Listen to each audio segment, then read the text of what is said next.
To all of you. It is indeed a matter of great honor and privilege to be able to introduce to this august gathering a very special guest speaker this evening in the personage of Dr. Sangeeta Datta. Born on a Christmas day in 1976 to Dr. Lakshya Hira Datta and late Shishir Kumar Datta, Dr. Sangeeta Datta is an MD in psychiatry. She completed her schooling from HLC in 1992, St. Mary's School, Maligaon, Assam. In 1994, she graduated from the HS Cotton College, Panbazar, Guwahati. In 1999, she obtained her MBBS from Guwahati Medical College, Bhangagar, Assam, and in 2006, she completed her MD in psychiatry from Guwahati Medical College. Presently, she is a resident of Guwahati, Assam. Dr. Sangeeta has had the privilege of a wide working experience in reputed hospitals like Downtown Hospital, Nemcare Hospital, Agile Hospital, and presently she is successfully running her own clinic, the Hasi Clinic. Dr. Sangeeta Datta is also a proud recipient of several awards for her exemplary services rendered towards the community. Some of them are the Governor's Award for the Best Upcoming Doctor 2008, Dr. B.R. Ambedkar Leadership Award by Prakriti Suraksha Parishad in 2017, and Achievement Award from Nemcare Hospital for her 10 years of dedicated service in 2018, Women Icon Award from Prakriti Suraksha Parishad and Mospika Women Welfare Society in 2018, and Barak Brahmaputra Samanay Award for Shreshto Chikitsak Assam 2019.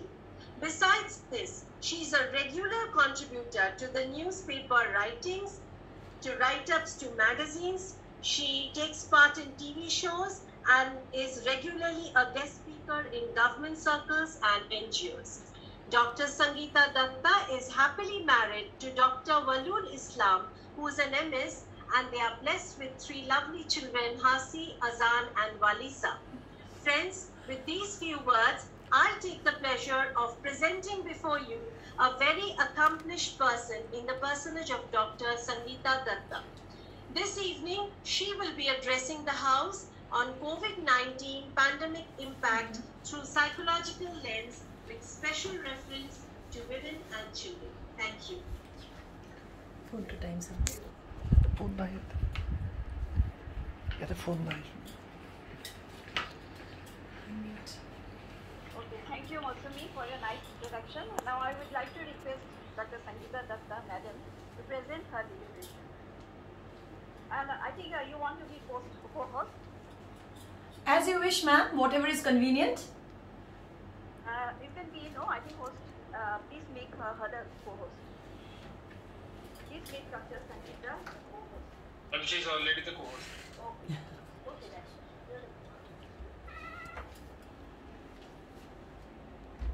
then. Good evening, everyone. In fact, I'm slightly overwhelmed after having heard so many nice things about myself. And at the outset, I'd like to express my heartfelt gratitude to the organizers of this program for having invited me today to actually speak on something so relevant and important.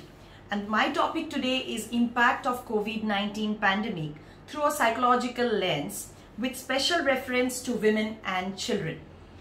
And I repeat this again, I feel honored and privileged. And this webinars like this, Run and Jai, which is an inter-district webinar, I think it is the need of the hour. Having said that, we'll straight away go to my presentation. I think I have 20 minutes, ma'am. How much time do I have? Am I audible? Yes, you are. Do I have 20 minutes or how much time do I have? 20 minutes. Yes, thank you.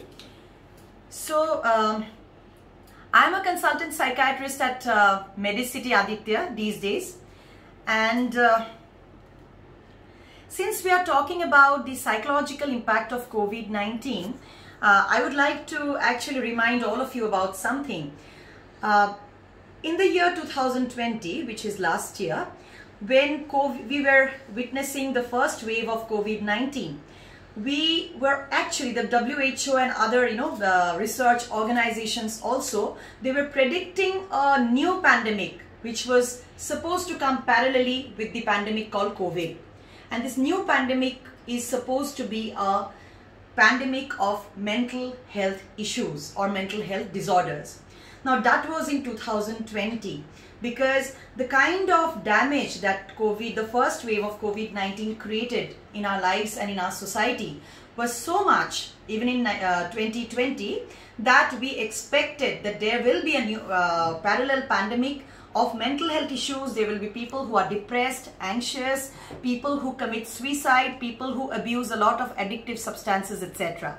Now in 2021, when we have already witnessed the second wave of COVID-19 and where the mortality rate is far higher, as all of us know. And now, of course, we are towards the end of the second wave, but we are anticipating a third wave of COVID-19. As per researchers, it is supposed to come within the next maybe 2 to 4 weeks or maybe 2 months. So mentally, we are very, very stressed out. We are facing a lot of psychological issues in the society. So today, when we talk about the mental health issues related to COVID-19, first I'll try to touch on all the issues which everybody, irrespective of gender or age, is facing, and then we'll come to the specific issues related to children and women. First, let's understand what mental health is all about. Let me tell all of you that mental health it does not mean the absence of mental disease only. Because a person who does not suffer from depressive illnesses, depressive disorder, a person who does not suffer from anxiety disorders, or a person who does not suffer from addictive or substance abuse disorder need not be mentally healthy. To be mentally healthy, we have to satisfy 4 criteria as per the definition of WHO. WHO has defined mental health as a state of well-being in which a person realizes his or her own abilities, can cope with the normal stresses of life, can work productively and fruitfully, and contributes to his or her community. And as all of us are aware, all these 4 aspects have been affected in a negative way during COVID-19. The first thing, that is when a person can realize his or her own abilities, we know that is no longer there, because these days we are trying to survive. We are trying not to contract the virus. We are trying to protect ourselves and our near and dear ones. We are trying to restrict ourselves within the 4 walls of our homes. So definitely we are not being able to realize our abilities, or we are not even being able to cope with our normal stresses and strains, because last year we were trying to cope with extraordinary stress because of COVID-19. But we must remember, when stress becomes chronic, then gradually our systems become exhausted, our bodies become exhausted, our minds become exhausted. So these days people are so exhausted, generally speaking, that they are not even being able to cope with normal stresses. Sometimes, even when our child wants some help from us, we are very irritable because we are stressed out. Sometimes when we are trying to sleep, we are not getting adequate sleep. The quality and quantity of our sleep is hampered. So we are not being able to cope with the normal stresses because we are stressed out now. We are not being able to work productively because, again, we are trying to survive. We are trying to stay healthy and, live beyond this pandemic. Because a lot of people have lost their lives, very unfortunately, and we are definitely not being able to reach our highest potential. So our mental health has been impaired. Now, who are the people who have been impacted by COVID-19? Actually, everyone. Now, when I say everyone, people who have been infected by COVID-19 in the past, and people, healthcare professionals, frontline workers, definitely. People who are still infected, they are also suffering, and the general public. And when I say this, I must tell you that people of all ages, children, adolescents, adults, geriatric population, everybody has been impacted. And children from all socioeconomic groups, be it people who come from the middle class or the affluent class, or for that matter even people who are socio-economically deprived. Everybody has been impacted in different ways. Now, what are the reasons which actually lead to psychological distress? Number one, the first cause is the virus is very new to us. When I say the virus is very new to us, we have to remember we do not know much about the virus. Like someone, one of the presidents has already mentioned that the virus is so new, it has actually come to this world in the later half of 2019, but in India we have come to know about the virus only in 2020. So we have to understand that with a new virus, we do not know its nature, we do not know about how it will be transmitted. Initially in 2020, we did not know we did not know much about its mode of transmission or morbidity, mortality, etc. Only with the passage of time we have come to know about the virus, and for that we have had to pay a huge price, because many people have lost their lives and many people have actually suffered huge economic losses also. So the virus is new, and so there is fear of the unknown. Second is the virus is undergoing mutation. Like all of us know, these days the virus has undergone a mutation which is called the Delta variant of the virus, and now there is a new mutation called the Delta Plus variant. So with the Delta Plus variant coming in, again, there are newer predictions that it will be more virulent, it will cause more morbidity, more mortality, etc., which is causing a lot of panic in the minds of people. Now, why does a virus mutate? Because the virus is trying to survive very hard in the bodies of people, and we are trying to kill the virus and eliminate the virus from the face of the planet. But the virus is again trying to survive, so the virus is changing very fast. Financial crisis is another reason for increased stress, because a lot of people have lost their jobs, a lot of people have actually lost their lives. Some people who have turned out to be COVID positive were hospitalized, and I have seen them with my own eyes. They have actually had to pay huge hospital bills too, and people have gone bankrupt in the process of trying to save their family members. Businessmen, very petty shopkeepers, or for that matter, even people who are like, people who are from the artistic fields, like I would say actors, singers, etc. Everybody is suffering because of their professional issues. They have not been able to live normal lives, and they have not been able to earn well, because the modes of earning their livelihood has been affected by COVID-19. So financial crisis is another cause for increased mental stress and psychological distress. Social isolation is something which is not normal for human beings. When I say it is not normal for human beings, we have to understand that man is a social animal.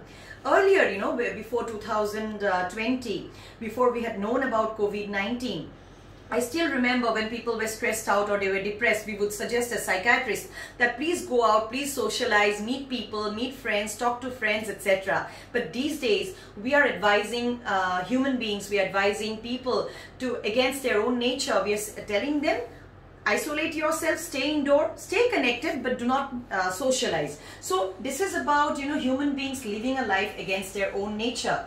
So that is another cause of stress. Following COVID protocol is another cause of stress, because wearing a mask, and that too in the right way, covering your nose and mouth, maintaining social distance, keeping your hands clean by repeated sanitization or by washing, etc. This is also very new. Though we call it the new normal, but nothing is normal about it, because in 2020 it was so new for us that a few people would tell us that it's so difficult to breathe through a mask, especially people who will have to go out to work. And people would often forget about washing their hands frequently or sanitizing. But of course, with the passage of time, we are gradually getting into the habit of showing COVID appropriate behavior. But that itself is a stress, especially if I may give you an example, for children, when they have to be taken out, let's say they're not keeping well, they have to be taken to the hospital. Now actually for children to wear a mask and go, it can be really stressful, and overburdened with multiple roles. I mean, when I talk women, children, apart from women and children, even the other gender, that is the males, I think everybody is overburdened these days because of COVID, because they are being able, they are actually playing multiple roles, too many roles. During lockdown, I still remember we didn't have domestic help, so mostly the woman in the family, she would be, she'll be doing the cleaning, she'll be cooking, she'll be taking care of her kids. Online classes are very new. A lot of parents with young kids, they will have to train they have had to train their children. They had to learn themselves as to how to do online activities.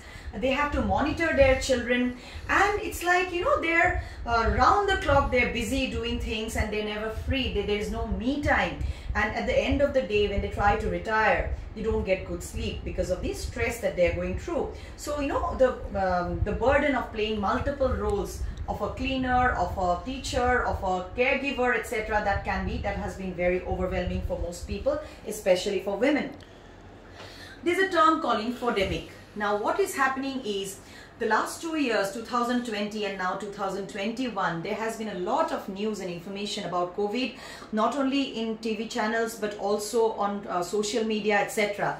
So sometimes too much of information input is too much for us to handle. It overwhelms us, and we become stressed out. Therefore, we have always been advising as mental health professionals that you need to know, but know what you need to know. You don't need to know beyond, or you don't need to overburden yourself with COVID information. So it is never a good idea to keep watching the news for the whole day or do a lot of research about COVID for several hours at a stretch. We need to know about COVID protocol.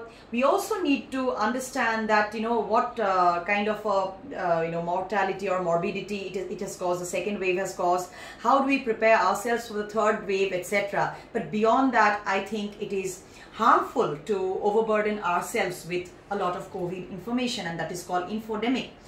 Sometimes during COVID pandemic, another cause of increased stress or psychological distress is living in a hostile or abusive environment.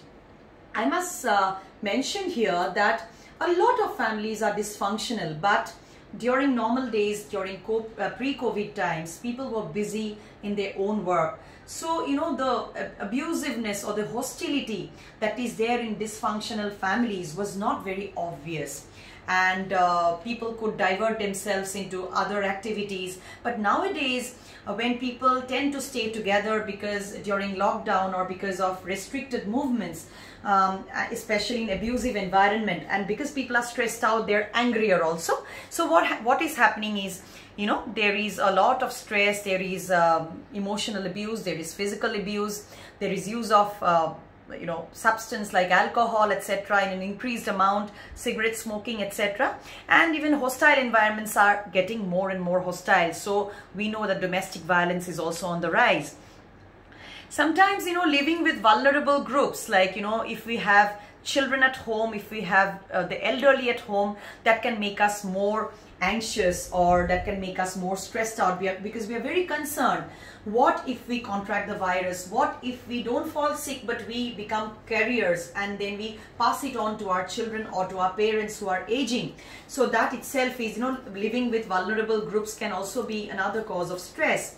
The other cause of psychological distress during COVID is the impending third wave. Like, as I told you, the predictions are such that they are really frightening, really scary, because the predictions say that the mortality rates because of the third wave will be far higher than the second wave, because the virus is mutating into a more virulent form. Now we have the Delta Plus variant, and perhaps it's going to mutate further. So, and there is another prediction, of course, there is a contradiction also here. There is another prediction that children and adolescents are going to be affected more during the third wave. But again, some scientists vary regarding this. They have different opinions. They said, no, they are not going to be more vulnerable, but the chances that children and adolescents contract the virus and get ill is equal to that of the second wave. However, again, a lot of parents have come to me and asking me how to protect their children, because the third wave is coming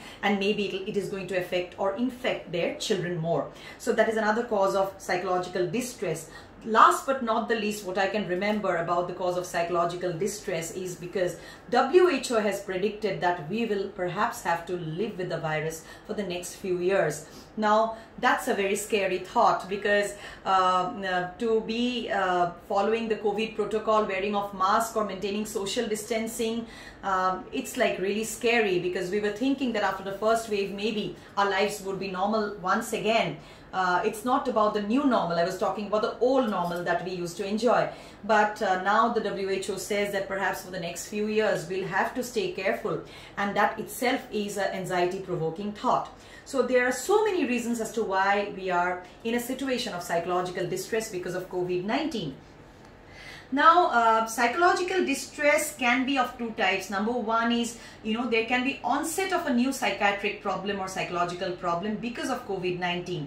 For example, people who never had a psychological issue in their life, now maybe they have had the first bout of a generalized anxiety disorder or a panic disorder or a depressive episode, etc. But earlier they never had this history. So this is onset of a new condition which has been triggered by COVID, or COVID can also lead to exacerbation of a pre-existing disorder. Like there are people who had episodes of depression or episodes of maybe substance abuse, but they had recovered, they had taken treatment. Now because of COVID, because of increased stress, they have again relapsed. There is a recurrence of the disease. Or there are some patients of ours who were fully under control when they were undergoing treatment, but now with the COVID-19 coming in, their symptoms have increased, the severity of their symptoms have increased, and we have had to increase medications or admit them to control the symptom.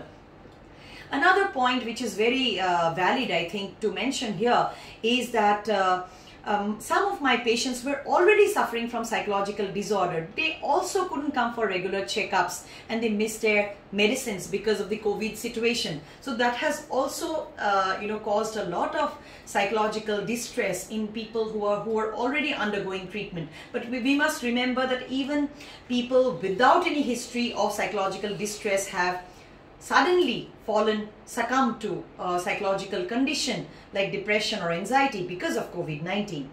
Now, how do we know that a person is having symptoms of a psychological distress? How do we know that this is not normal? There are some common symptoms, or there are some common manifestations. I would rather talk about the manifestations first, how psychological distress presents itself, and then we'll go to the symptoms. First is stress, of course. Second is anxiety disorders are on the rise. Sleep disorders. We know people are not sleeping well. Be it the quality of sleep or the quantity of sleep, people are not sleeping well. So then depression is the other one. Depression is about, helplessness, feeling of helplessness, hopelessness and worthlessness. There have been people who have been coming to me. They've been talking about death wish. Some people have had active suicidal ideation.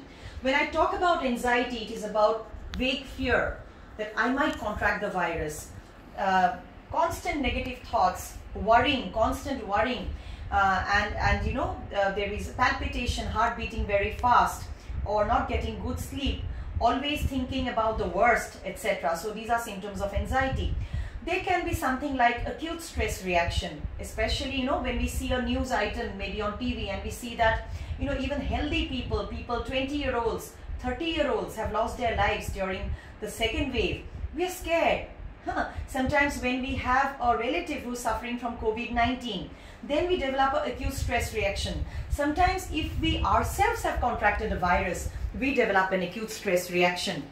And this is very important for us to realize that the second wave has been scarier than the first wave, because like in the first wave, we had known that it's only people above 40 years of age and people with comorbidities like diabetes or hypertension who are more vulnerable to develop, contract the virus or develop severity of symptoms because of COVID-19. But as I said earlier, during the second wave, we have seen people without comorbidities or people who are otherwise very young, maybe as I said, 20-year-olds, 30-year-olds, they have also lost their lives.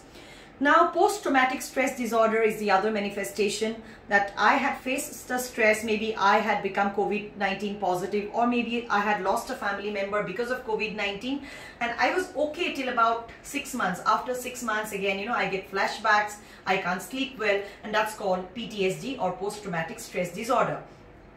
Apart from that, OCD. and OCD is obsessive compulsive disorder. We get to see a lot of patients of OCD who have come to us.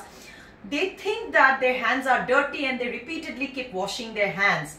And maybe they never had OCD before, or maybe they had tendencies, they had an uncastic personality traits, but with the COVID-19 happening, you know, they are washing their hands much more than it's required. They're sanitizing their hands much more is required, and they are also having other symptoms of obsessive compulsive disorder.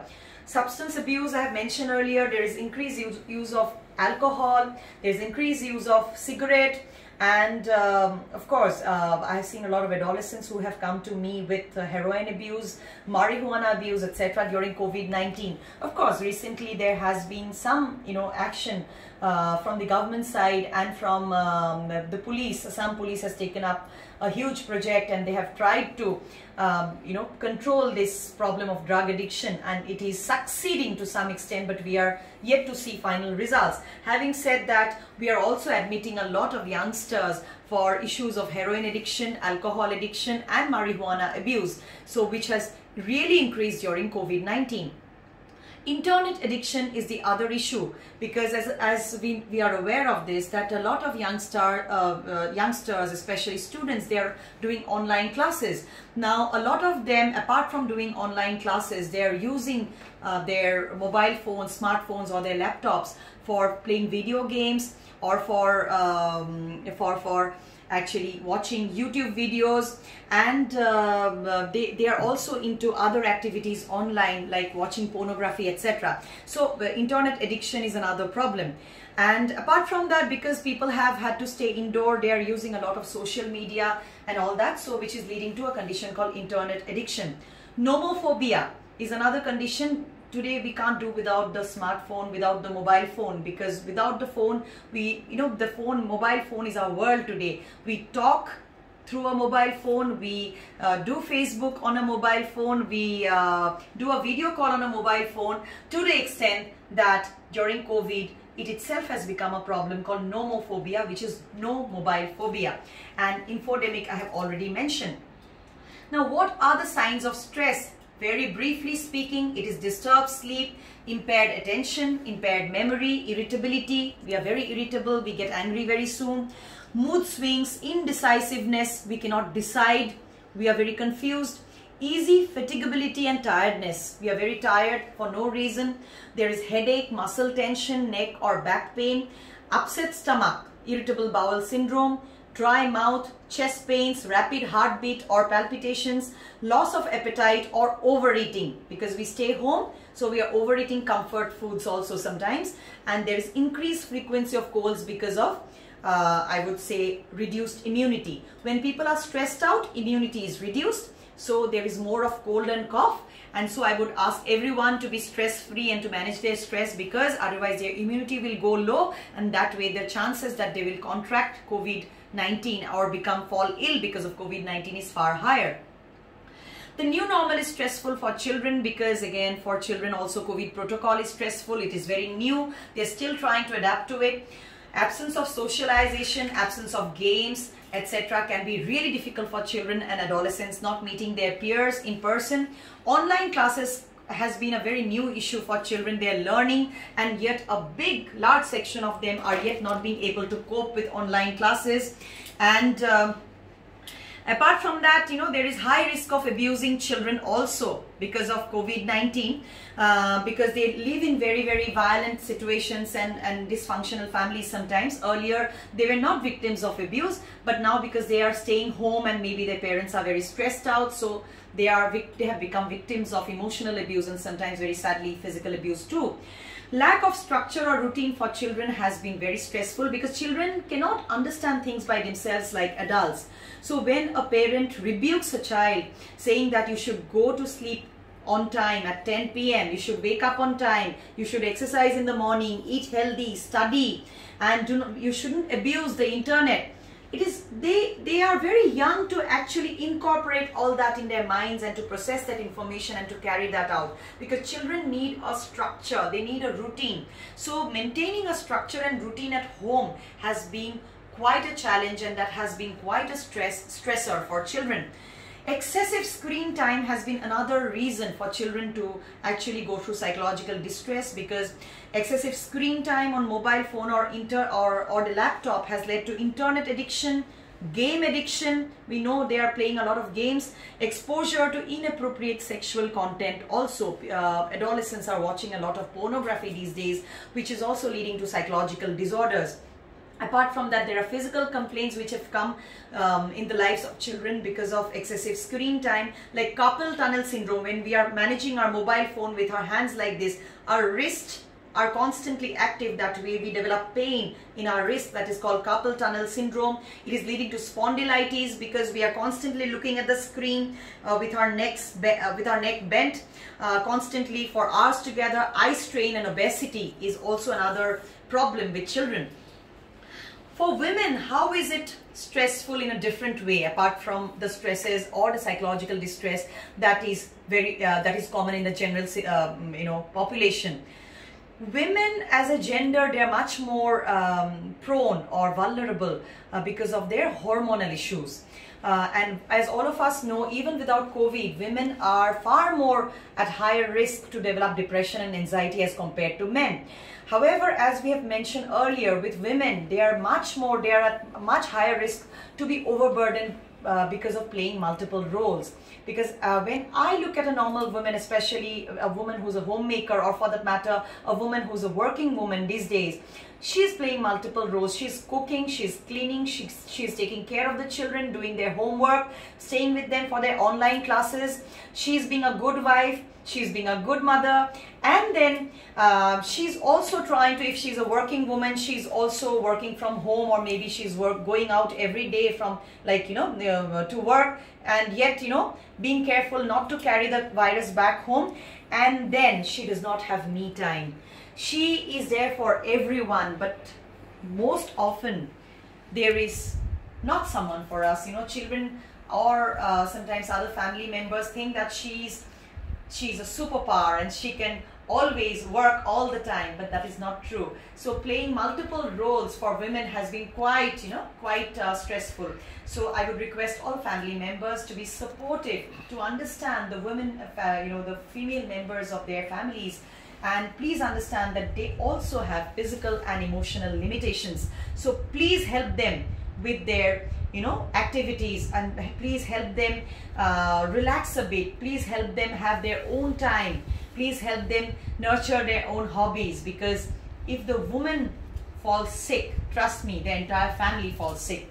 Now, apart from that, women have some other specific issues like premenstrual syndrome or perimenopausal syndrome, etc. And it has been seen that during COVID-19 pandemic, these syndromes have also worsened in women who already had it. Women it's a very sad fact that the WHO has shown that domestic violence on women has been on the rise, and this is during COVID-19.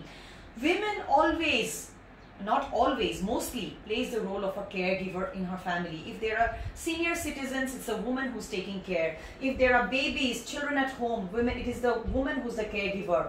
If there is someone who's unwell, it is the woman who's the caregiver. So I think during COVID-19, we need to do away with this gender bias, so that be it the woman or be it the man or be it an adolescent in the family, everybody needs to share this role of a caregiver, because it cannot be the woman all the time, because otherwise she would succumb both physically and emotionally. So that is another reason. And there are pregnancy and contraception related issues in women, which has also led to increased stress in women, because now mostly couples stay at home. So either when it's a dysfunctional family, either there is increased domestic violence, or if it is not a dysfunctional family, then there will be more physical intimacies or relationships between couples, leading to unwanted pregnancies also. Therefore, I would request all women during COVID-19 to actually take proper precautions, contraceptive methods. I think we also need to spread awareness about that, because I get to see a lot of patients at Medicity, women who come to me with unwanted pregnancies and the complications thereof. And again, I think women as well as couples need to understand the responsibilities and the true meaning of actually becoming pregnant during a pandemic, the pros and the cons of it. I think we need to build awareness regarding that too. Why has domestic violence increased according to WHO? There are 4 reasons why. Number 1 is more time at home with the abusers. We are spending more and more time at home. Earlier also we had someone who was violent, but since we used to work outside, or maybe the abuser used to go out to work, so the chances of being together was very less, the time together. Now the time is more, so the chances of abuse is more. Now there is rising stress, and as I've mentioned earlier, stress leads to a lot of irritability and increased anger. So that is another cause of domestic violence. There is isolation from social support networks. You know, I have met a lot of ladies who have also witnessed or they have been victims of domestic violence even before COVID. But then they used to meet their colleagues at their workplace, or when their husbands used to go out to work, they could talk with someone over phone. Now even to get that support, they don't have that space to call up someone and to get that emotional support because the abuser is around. And limited access to critical services. These days, you know, even to report a police complaint, it's getting difficult because even everybody is busy with issues related to COVID-19. So issues like domestic violence have been quite neglected, and which is sad, and we must take this up. So how to cope? Towards the end of my presentation, we need to have a daily routine so that we sleep on time, wake up on time, exercise in the morning, do yoga, meditate, do mindfulness training. We sleep adequately, at least for 7 to 8 hours. We eat healthy. Healthy means enough, sufficient fruits and vegetables, and of course carbohydrates in a limited amount, proteins, and vitamins. Vitamins need not mean a multivitamin supplement, but even if we take sufficient amount of citrus fruits or other fruits or vegetables, then actually when we have a balanced healthy diet, I think it suffices. But for others who are not being able to eat healthy, at least having a multivitamin supplement will be helpful. And we also need to stay connected with people, doing video calls with friends or relatives, calling up our near and dear ones every day, not going into, not allowing loneliness to seep in. These are also important. Cultivating hobbies is very important. In fact, I always tell people that COVID has actually given us that time which we never had to actually do what we love to do. So maybe singing, maybe painting, maybe reading a book, maybe watching movies or whatever. We never had the time for it, but COVID has given us that time, so let us do it. And to cope with stress, another thing is sharing of responsibilities. When I talked about a woman, I said that she is often playing multiple roles.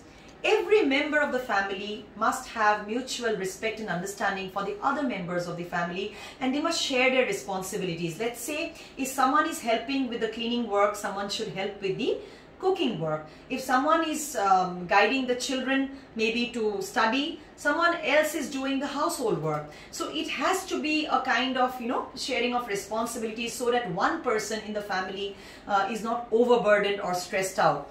So having a positive mindset, not allowing the negativity related to COVID to overwhelm us is also very important. When you think positive, your immunity is higher, and like it reminds me of the Hindi saying, "Man ke hare har, man ke jeete jeet." So keep thinking positive. This cannot last forever, and if we follow the COVID protocol properly, I'm sure the third wave will not be as devastating as it is. Or maybe the third wave comes in a few maybe regions, maybe in Maharashtra or in Delhi, but maybe it never touches Assam. We don't know, because if we are following the COVID protocol and we are not allowing the virus to transmit itself. So maintain a positive mindset, practice gratitude, be grateful, be thankful to the Almighty for what we have. When a lot of people come to me and tell me that, well, these days we are not being able to go out, I'm depressed, I need to go and socialize, my children need to go out and play, I always tell them, feel happy about the fact that you are healthy and you're alive, because a lot of people are not. So that way I think we should count on our blessings, and practicing compassion is very important, helping each other, feeling for each other, empathizing with each other. I think these are human values, human virtues, which need to be practiced now. Actually, it needs to be practiced every day with or without COVID, but at least COVID has reminded us that we are not, invincible. We can succumb. A lot of people like us have succumbed. Powerful nations like America, like Europe, powerful continents. In fact, nations have also succumbed. So let us realize our limitations and let us understand that we need to be human. We need to have all those humane values of compassion, empathy, helping each other, etc., kindness, so that we live and we help others live. So let us focus on what we can control. We cannot control we cannot control the fact that the virus is here in this world, on this planet, but we can definitely control its transmission by following the COVID protocol. We can definitely control our behavior. We can definitely control our mindset. We can definitely control a lot of things. So let us not complain about what we can't control, but do our bit, and let's raise our spiritual quotient. Prayer can be very powerful. Apart from prayers, I think we need to understand one thing. We need to understand our existence. Like I wouldn't actually talk about this Asmi's poem called Dhulikona. I suddenly remembered. It talks about, when I say let's raise our spiritual quotient, let's understand that existentially we are very insignificant creatures in this planet. Let us understand that we cannot kill this virus by ourselves. We need to join hands, work together to be victorious against this pandemic. And somewhere we need to actually feel humble.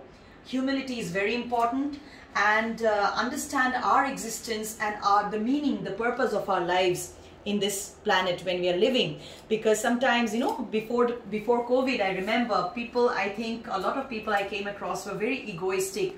They were very grandiose. They thought that they can do anything, everything. Nations like the United States of America thought that they were superpowers.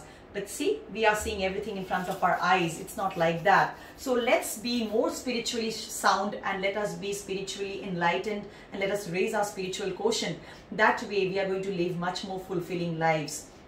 Let's look for the upside. Let's look at the silver lining of the cloud.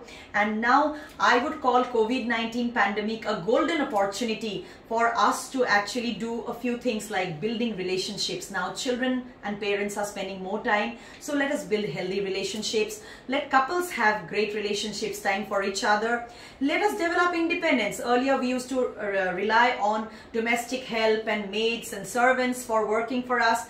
These days we are cooking for ourselves, cleaning for ourselves. So God has given us a great opportunity. COVID has given us a great opportunity to become independent, and COVID has also given us a great opportunity to develop our hidden talents. And please get yourselves vaccinated, because that is another way how we can actually finally increase the immunity in the community. We can increase the herd immunity and thereby curb the transmission of the virus. So last but not the least, we need to remember a few things, that nothing lasts forever, good or bad days. We have seen bad days, very bad days in the last 2 years, but trust me, this will not last forever. Good days are around. They say tough time doesn't last, tough people do. So let's stay tough, let's stay positive, because we are going to last, not the virus. When the night is darkest, dawn is around. So we are in the midst of a very dark night, and dawn is definitely around. As I said earlier, COVID has been an eye-opener for all of us. It has taught us that ego, anger, or all the vices that a human being can have, it's actually unnecessary and meaningless, and it is a wasting life.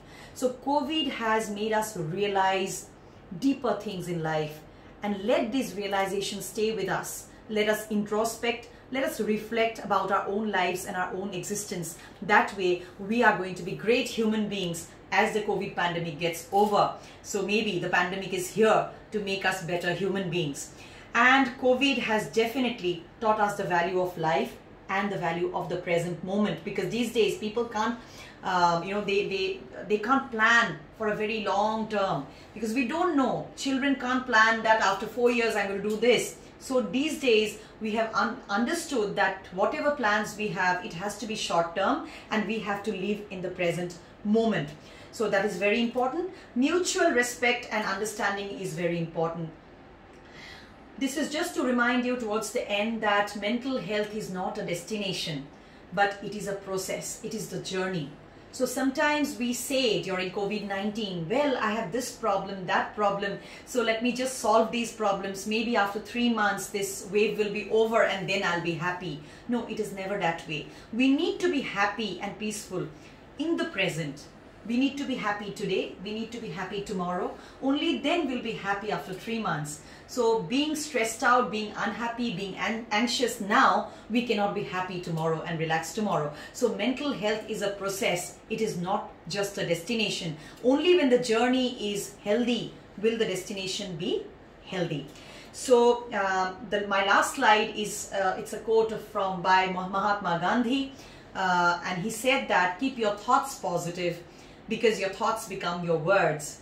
Keep your words positive because your words become your behavior. Keep your behavior positive because your behavior becomes your habit. Keep your habits positive because your habits become your values. And keep your values positive because your values become your destiny. So ultimately, we create our own destinies. So it starts with positive thoughts. I know it is very, very difficult to stay positive during COVID times. But trust me, it is not impossible. Always avoid toxic people and toxic inputs. Avoid discussions which is about negativity. So that way we'll be able to stay positive. Follow COVID protocol, stay vaccinated, and remember, man ke hare haar, man ke jeete jeet.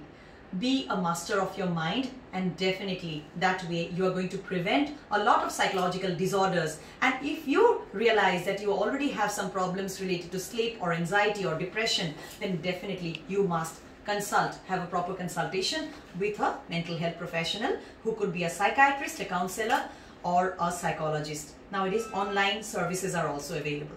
Thank you. Stay home, stay safe.